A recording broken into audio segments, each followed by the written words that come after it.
My name is Ben, and I'm 16 years old.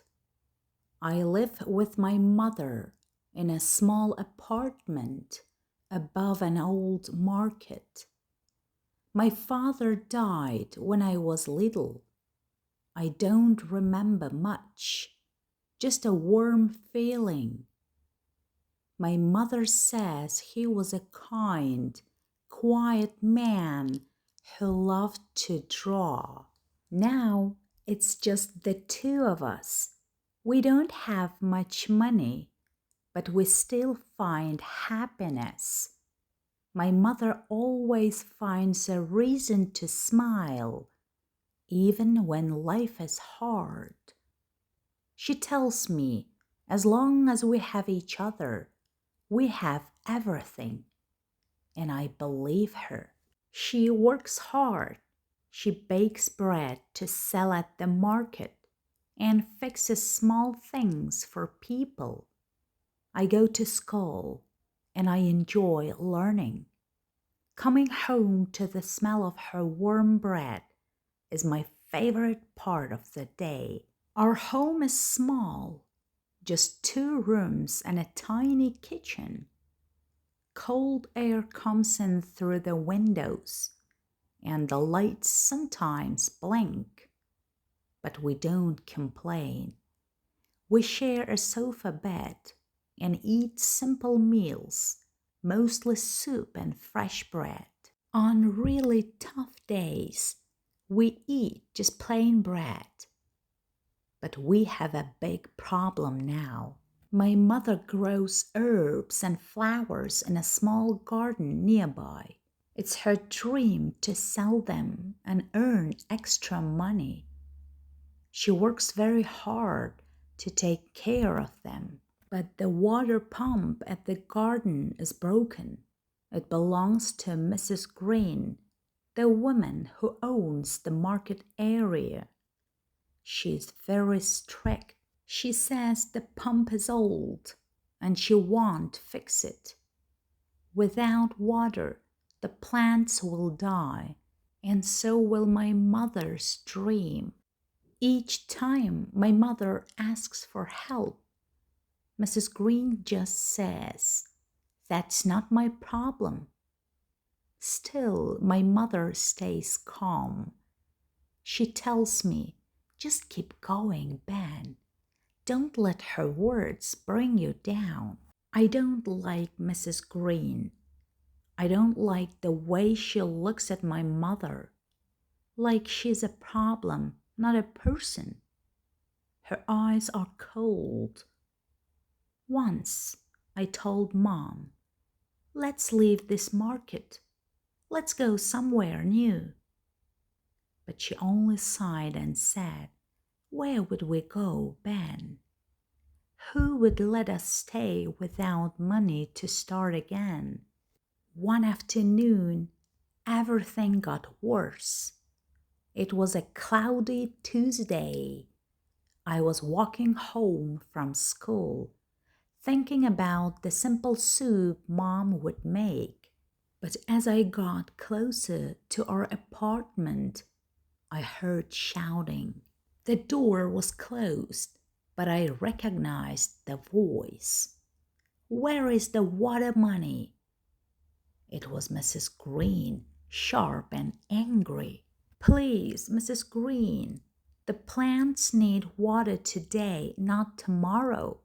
I'll pay for the pump as soon as I sell enough herbs." My mother's voice sounded desperate. Then I heard something crash, maybe a pot from the kitchen or a wooden box being thrown. My heart started to pound. I dropped my school bag on the dusty path and ran to the door. I tried to open it, but it was locked from the inside. "Stop! Don't touch that!" My mother cried out. Her voice was shaking, filled with fear and anger. Tears came to my eyes. I hit the door with my fists. Open the door. Leave my mother alone. I didn't know what to do. Then I remembered the small back window we always left open for fresh air. I ran to the side of the building and climbed up some old boxes. The window was still half open. I pushed it, squeezed through, and fell inside. What I saw made me freeze. Mrs. Green was holding my mother's arm, twisting it hard. My mother looked frightened, but angry. She stood in front of her shelf of dried herbs, like she was protecting them with her body. My mother's apron was torn at the shoulder. She was trying to push Mrs. Green away, her face full of fear and anger. Mrs. Green laughed, a cold, mean sound. "Leave my mother alone," I shouted. Mrs. Green turned and looked at me. "Go away, boy. This has nothing to do with you." I looked around and saw a dry branch in a pile of old firewood. It felt heavy in my hand. I hit her on the back with it. She shouted and turned quickly, surprised. Then she hit me hard, and I fell down. "Stay out of this," she screamed. She turned back to my mother, who was now standing in front of her shelf of herbs like a guard. My cheek burned, but I got up quickly. In my pocket, I had a small gardening tool, like a tiny shovel, not sharp but metal. I pulled it out. I didn't want to hurt her. I just wanted to stop her. "Get away from her," I shouted and ran at her. Mrs. Green turned, surprised. "Ben, no!" my mother cried.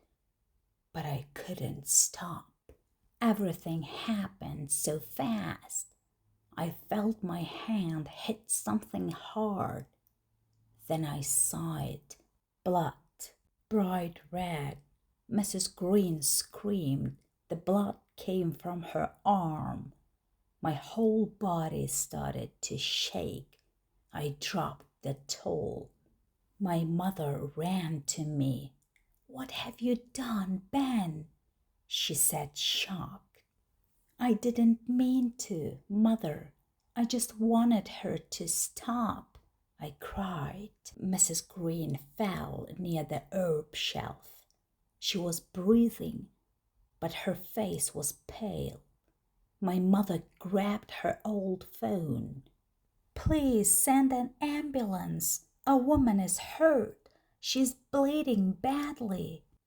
I sat on the floor, my hands sticky with blood. I was scared like never before. My mother pulled me into her arms. "It's okay, Ben. I'm here," she whispered. The ambulance came fast. People from the market started gathering outside, watching and whispering. 2 people in white coats came out of the ambulance with a soft bed on wheels. They carefully lifted Mrs. Green. Her face was very pale, and her light blue shirt was stained with blood. She didn't speak, only made small sounds of pain. Then 2 police officers arrived. They saw the gardening tool on the floor, now stained red, and asked seriously, "Who did this?" My mother held my hand tightly.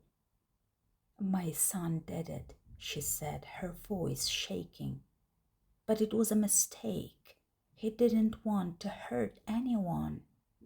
The police took us to the station. I sat next to my mother, holding her hand. I was very scared. I thought they might put me in a dark cell. I was just a boy. I never wanted to hurt Mrs. Green. I only wanted to protect my mother. At the station, a kind officer spoke to my mother. "We understand what happened, madam," he said gently. "Your son was trying to protect you. But we must do our job. We need to talk to the judge." My mother nodded slowly.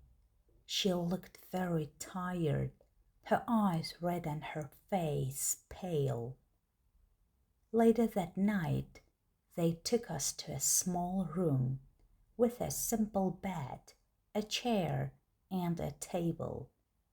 They said we could stay there until morning. My mother hugged me tightly. We cried quietly that night. The next morning, a woman came to see us. She was a lawyer. "Don't worry," she told my mother. "Mrs. Green is alive. She lost some blood, but she will be okay." I felt a little better hearing that. The lawyer continued, "The judge knows you're poor. He knows your son is just a child and acted to protect his mother. You will not go to jail for this, but you might have to leave your home above the market." My mother looked at me, then at the lawyer. "We don't want that place anymore," she said firmly. "We don't want to see that woman again." Later that day, we went to the courtroom. The judge was a quiet man with kind eyes. He asked me what happened.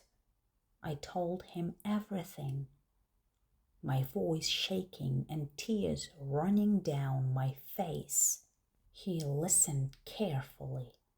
Then he said, "Ben, you are a brave young man.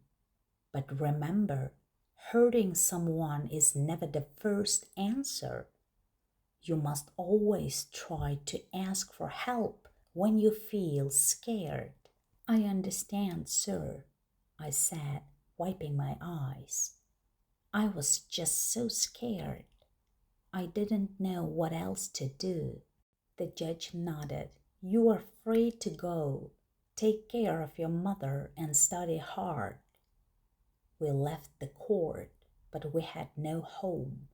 We had nowhere to go. For a few days we stayed at my friend's house.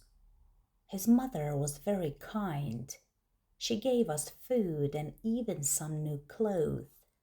I still went to school from there, trying to keep things normal. My mother, strong as always, found a new job at a small factory, making simple wooden toys. The money was little, but we were safe, and she was happy to work. One evening, a woman came to visit us at my friend's house. She was from a charity group. She smiled warmly and said, "I read about your story in the newspaper, Ben. Many people want to help you and your mother." I was surprised. "Help us? Why?" "Because you are brave," she said gently. "Because your love for your mother touched many hearts." She smiled and gave my mother a letter. It said we would get a small house to live in. It was safe, clean, and rent-free for 1 whole year. My mother cried again, but this time they were tears of happiness. She hugged me tight and whispered, "Ben, God is watching over us. He never leaves those who truly love." Now we live in our new little home. It has 2 rooms, a kitchen, and a bathroom. We still don't have much, but we have safety. We have each other. And that we know is truly enough. I will protect my mother always because I'm her son and she is my whole world.